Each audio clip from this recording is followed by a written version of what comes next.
Hi, welcome back to our channel Amma's and Families. இப்போ வந்து எங்க வீட்டு கிச்சன்ல வந்து பொரியல் வீடியோ பார்க்க போறோம். மதிய லஞ்சுக்கு வந்து நாங்க பொரியல் செய்ய போறோம். இது ஒரு சின்ன மினி குக்கிங் பிளாக். சில பேருக்கு வந்து பொரியல் அதுவும் வெண்டைக்காய் பொரியலாலே பிடிக்காது. ஏன்னா அது கொஞ்சம் எப்படி சொல்றது அந்த ஒரு வளவளப்பா இருக்கும், அதனால பிடிக்காதுங்கிற மாதிரி சொல்லுவாங்க. நான் நிறைய பேர்ட்ட கேட்டிருக்கேன், வெண்டைக்காய் குழம்பா ஐயோ அது கொல கொலன்னு இருக்கும் வேணாம் அப்படிங்கிற மாதிரி சொல்லுவாங்க. ஆனால் எங்கள் வீட்டில் பொறுத்த வரைக்கும் என் பிள்ளைங்க 2 பேருக்குமே வெண்டைக்காய் பொரியல்னா தான் ரொம்ப பிடிக்கும். ஏன்னா அப்போ சின்ன வயசுலேருந்து நான் மோஸ்ட்லி 2 பேருமே காய்கறியே கொடுத்து பழகிட்டேன்.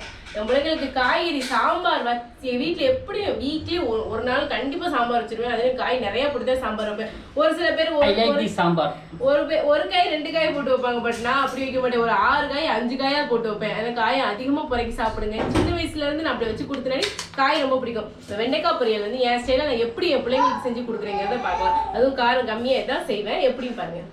ஓகே, வாங்கிட்டு வந்த வெண்டைக்காய் இது எவ்வளோ, ஒரு 1/4 கிலோ வெண்டைக்காய் இருக்கும். 10 ரூபாய்க்கு வாங்கிட்டு வந்து பார்த்துக்கோங்க. இது ஒரு குழம்புக்கு வாங்கிட்டு வந்தேன். வாங்கி ஒரு 3 நாள் ஆச்சு, ஃப்ரிட்ஜ்லேயே கிடந்துச்சு.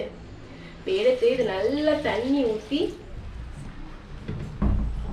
க்ளீன் வாஷ் பண்ணிட வேண்டியதுதான்.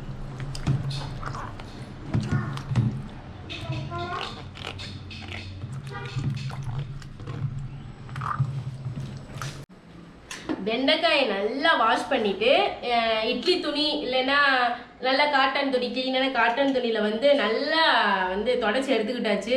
ஏன்னா அதிகம் இதுக்குன்னு காய் துடைக்கிறதுக்கு நான் துணியாலாம் எடுக்க மாட்டேன். இட்லி துணி இருப்பாருங்க, அதை கொஞ்சம் நல்லா வாஷ் பண்ணி அப்படியே க்ளீனாக வச்சுருப்பேன்னா அந்த துணியில் நீட் அப்படியே தொடச்சி எடுத்துருவேன் பார்த்துக்கோங்க.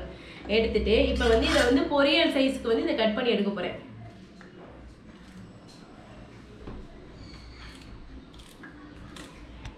கட் பண்ணிக்கிட்டு கிளி பாதி மேலே கிளி ஓடுது. ஏன்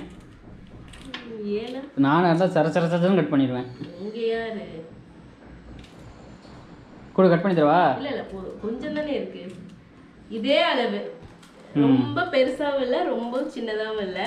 ஆமாம், இங்கே பாரு, அது இங்கே பாரு, என்ன பாரு, டிங் அப்படி குழுக்குழுன்னு இருக்குங்க. வச்சோனே செம்மையாக இருக்கேடி. எங்கே இன்னொன்னுலாம் காணோம். கட் பண்ணாங்க வச்சுக்கோங்க. இது கட் பண்ண தான் இருக்கும். சின்ன வயசுல இப்படி தான் விளாடுவோம் பார்த்துக்கோங்க. நல்லா குழுக்குழுன்னு இருக்கு கணத்துல வச்சோடனே. வெண்டைக்காயில் ஏதாவது கையில் எடுத்துட்டு நறுக்குனா தான் தெரியும். ஏன்னா வெண்டைக்காயில் ஏதாவது பூச்சி இருக்கும், கண்டிப்பாக இருக்கும். கட்டிங்கில் வந்து தெரிஞ்சிடும். அதுக்காக பார்த்து கட் பண்ணிவிட்டு அடுத்தது கண்டினியூ பண்ணலாம். யாருக்காவது பச்சை வெண்டைக்காய் சாப்பிட்ருக்கீங்களா? பச்சை வெண்டைக்காய் சாப்பிட்டா உங்களுக்கு பிடிக்குமான்னு கமெண்டில் சொல்லுங்கள். எனக்குன்னா பச்சை வெண்டைக்காய் ரொம்ப பிடிக்கும். மிளகா தோட்டத்தில் வந்து வெண்டைக்காய் விதையே சேர்த்து போடுவாங்க. பச்சையாகவே அது வந்து செடியிலே பறித்து சாப்பிட உண்மையிலே ரொம்ப டேஸ்ட்டாக இருக்கும். யாராவது சாப்பிட்ருந்தீங்கன்னா சொல்லுங்கள்.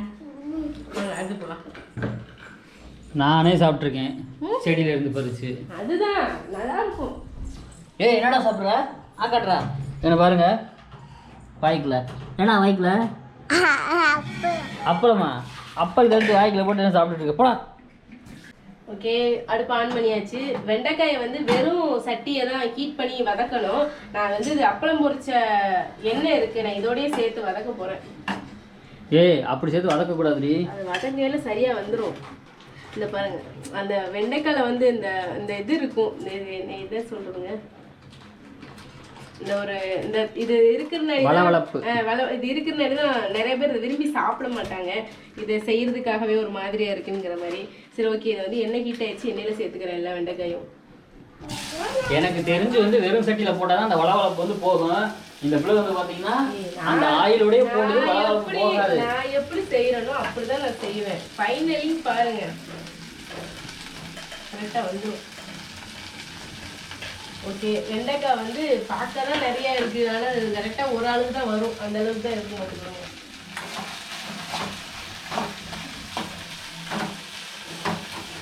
வெண்டைக்காயே நல்லா ஒரு 10 நிமிஷம் வந்து சுருள வந்து நல்லா வதக்கணும். நல்லா வதக்கணும். எழுந்து சாப்பிட்டோம்னா வெந்திருக்கும் வெண்டைக்காய், அந்த அளவுக்கு நல்லா வதக்க வேண்டியதான். பாருங்க, கிட்ட வாங்க, எங்கே அந்த வளவளப்பு இருக்குது. வளவளப்பு இப்போ தெரியாதுல்ல, எடுக்கும்போது தான் தெரியும். எதுக்குமே தெரியாது, எடுக்கிறது கண்டினியூவாக பாருங்கள்.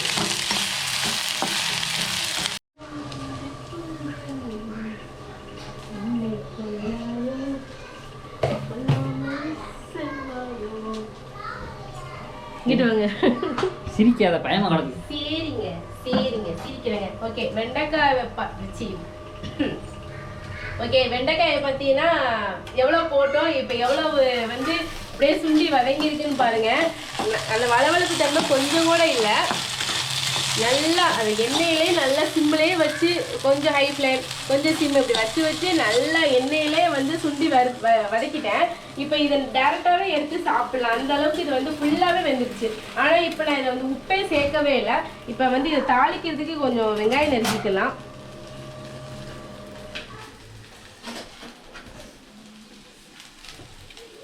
ஒரு பெரிய வெங்காயம் ஒன்று எடுத்துக்கிறேன். வெண்டைக்காய் பொரியல் வந்து எந்த சாப்பாட்டுக்கு நல்லா இருக்கும்னு ஒரு கமெண்ட்ல சொல்லிருங்க. ஆனால் எனக்கு வெண்டைக்காய் பொரியல் வந்து சாம்பார், தயிர் சாதம், புளிக்குழம்பு எல்லாத்துக்குமே நான் வெண்டைக்காய் வந்து சேர்த்துப்பேன். நான் எல்லாத்துக்குமே காம்பினேஷன் வந்து எனக்கு ரொம்ப பிடிக்கும். உங்களுக்கு ஏதாவது எப்படி இருக்காங்க? எனக்கு தயிர் சாப்பாடு தான் வெண்டைக்காய் பொரியல் பிடிக்கும். நான் இப்போ வந்து வெண்டைக்காயை வந்து டைரெக்டாக பொரிக்கலை, இது கடைசி இதில் வந்து முட்டை சேர்த்துப்பேன் பாருங்க. இப்போ பாருங்களேன், நான் வந்து அப்பளம் பொரிச்ச வந்து சட்டியில் தான் நான் வந்து வெண்டைக்காயை சேர்த்தேன். ஆனால் கொஞ்சமே வளவளப்பு தன்மையே இல்லை பாருங்களேன். ரொம்ப நல்லா பொரிஞ்சு வந்திருக்கு. அதை வந்து நம்ம கரெக்டாக நம்ம எந்த அளவுக்கு அதை கழுவி க்ளீன் பண்ணுறோமோ அந்த அளவுக்கு அது ஈரத்தோடு போட்டோம்னா கண்டிப்பாக அந்த ஒரு வளவளப்பு தன்மை இருக்கும். அப்படியே இருந்தாலும் கண்டினியூஸாக நம்ம வந்து அதை கிளறிக்கிட்டே இருந்தோம்னா அந்த வளவளப்பு தன்மை வந்து போயிடும். கரண்டியை பார்த்தாலும் கரண்டியில் இருக்கும். ஸோ ஓகே, வந்து வெண்டைக்காய் இதில் எடுத்தாச்சு. கரண்டி காம்ப வச்சே கிண்டிடி. ஏன்னா இது வந்து பெருசாக இருக்குல்ல, அதனால இது கிளறதுக்கு கொஞ்சம் சூட்டாக இருக்காது. ஐயோ நிறைய எல்லாம் ஊற்றிட்டீங்க. ஐயோ ஏன்டி வெண்டைக்காய் பொரிக்கிறதுக்கு இவ்வளோ எண்ணெய் ஊற்றுவாங்க? நிறைய ஊற்றிட்டேன், கொஞ்சம் எடுத்துக்கிறேன். டம்ளர் எடுங்க.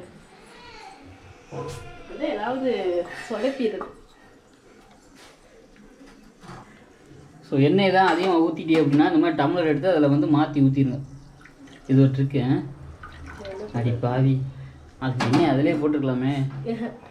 எண்ணெய் ஜாஸ்தியாக இருக்குது, நல்லாவே இருக்காது. எண்ணெய் ஜாஸ்தியாக சேர்த்தா எவ்வளோ எண்ணெய் ஊற்றிட்டேன் பாருங்க. சரி, அதுக்கு தான் அந்த மூடியில் ஓட்ட போட்டு வச்சோன்னே அதிலே ஊற்றிருக்கலாம். என்ன இது கொட்டவா? நானே கொட்டிக்கிறேன். நீயே கொட்டுறியா? இப்போ வந்து இதில் வந்து கொஞ்சம் கடுகு சேர்த்துக்கிறேன். கடுகு இதில் சேர்க்கவே வேணாம், எதுவுமே சேர்க்க வேணாம். இது லைட்டாக போடுங்க, நிறைய சேர்க்காதீங்க. இது அது திங்காதுங்க, வாயில் ஏதாவது டிஸ்டர்ப் ஆகுதுங்கிற மாதிரி சொல்லுங்க பாருங்க. வேற என்ன இதெல்லாம் என்ன? இப்போ லைட்டாக ஒரு த்ரோம் கொஞ்சமாக சீரகம் சேர்த்துக்கிறேன். கடுகு சீரகம் சேர்த்து நல்லா பொரிஞ்சாச்சு. அதுக்கப்புறம் வரமிளகாய், இதுக்கு பச்சை மிளகாய் சேர்த்தாலும் நல்லா தான் இருக்கும். பச்சை மிளகாய் வந்து வெண்டைக்காய் அந்த கலர் மாதிரி தெரியாது, குழந்தைங்களுக்கு வந்து எடுத்து சாப்பிட முடியாது. அதனால காரத்துக்கு வந்து 2 பச்சை மிளகாய் 2 வரமிளகாய் சேர்த்துக்கிறேன். அவ்வளோதான். சேர்த்துட்டு நல்லா பொரிஞ்சு வரையில் பெரிய வெங்காயம் வந்து ஒரு கை பெரிய வெங்காயத்தை வந்து இதில் சேர்த்துக்கிறேன். சேர்த்து நான் இதில் இப்போ வரைக்கும் நான் வெண்டைக்காயில் வந்து உப்பு சேர்க்கவே இல்லை. இப்போ வந்து ஒட்டுக்கா வெண்டைக்காய்க்கு வந்து பொரியலுக்கு தேவையான உப்பு வந்து இதில் வெங்காயத்தில் வந்து சேர்த்துக்கலாம். உப்பள்ளி போட்டுறாதம்மா. என்னம்மா கிண்டுமா.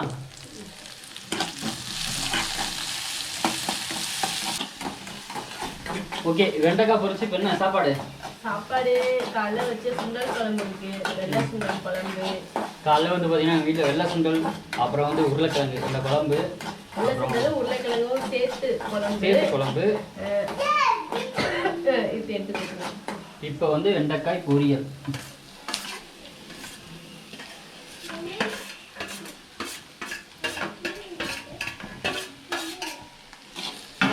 வெண்டைக்காயை சேர்த்தாச்சு.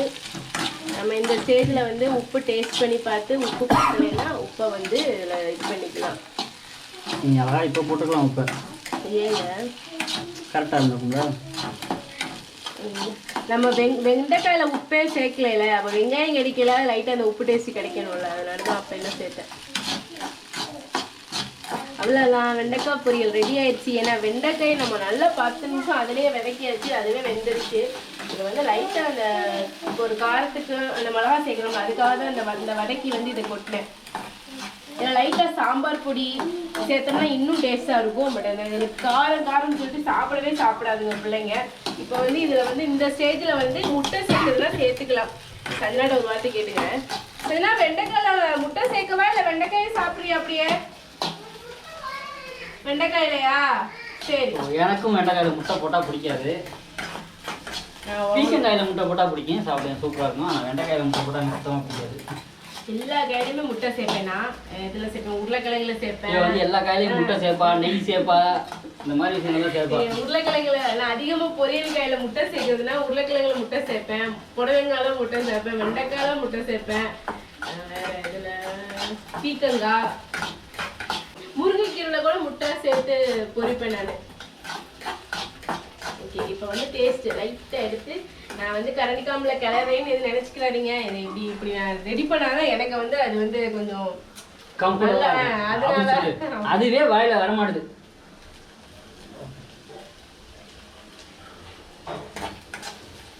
இப்பவே காரம் கூடிதான் இருக்கு. ஆனால் உப்பு பத்தல. கரெக்டா காரம் ரெண்டு நம்மளால போட்டு அங்கே காரம் இருக்கும். உப்பு பத்தல. ஓகே, வெண்டைக்காய் ரெடி ஆயிடுச்சு. இதுக்கு மேல வதக்கிறதுக்கு வேலையே இல்லை. ஏன் சொல்றப்ப நல்லா வெந்துருச்சு. ஓகே, இதை வந்து நல்லா ஹை ஃப்ளேம்ல வச்சு ஓவராலா ஒரு கிளறிட்டு எல்லாத்தையும் ஒண்ணா சேர்த்து அடுப்பு ஆஃப் பண்ணிட வேண்டியதுதான். வெண்டைக்காய் பொரியல் ரெடி. அப்படியே இந்த முட்டை சேர்க்கிற மாதிரி இருந்துச்சுன்னா கொஞ்சம் கிட்ட வாங்களேன். இதை அப்படியே நல்லா இப்படி கிளறி விட்டுட்டு இதுக்குள்ள முட்டையை ஊற்றி முட்டையை நல்லா பொரிச்சுட்டு மிக்ஸ் பண்ணோம்னா முட்டை வெண்டைக்காய் பொரியல் ரெடி. இப்போ எல்லாரும் சாப்பிடலாமா? ஓகே. இன்னைக்கு எங்க வீட்டில் வந்து என்ன லஞ்சுன்னு பார்த்தீங்கன்னா வெள்ளை சுண்டல் உருளைக்கிழங்கு போட்டு புளிக்குழம்பு ப்ளஸ் பொரியல் வந்து வெண்டைக்காய் போட்டு பொரியல், வெண்டைக்காய் பொரியல். ஓகே, லஞ்சு இன்னைக்கு இதுதான் எங்க வீட்டில். ஒயிட் ரைஸ், குழம்பு, பொரியல் முடிஞ்சு.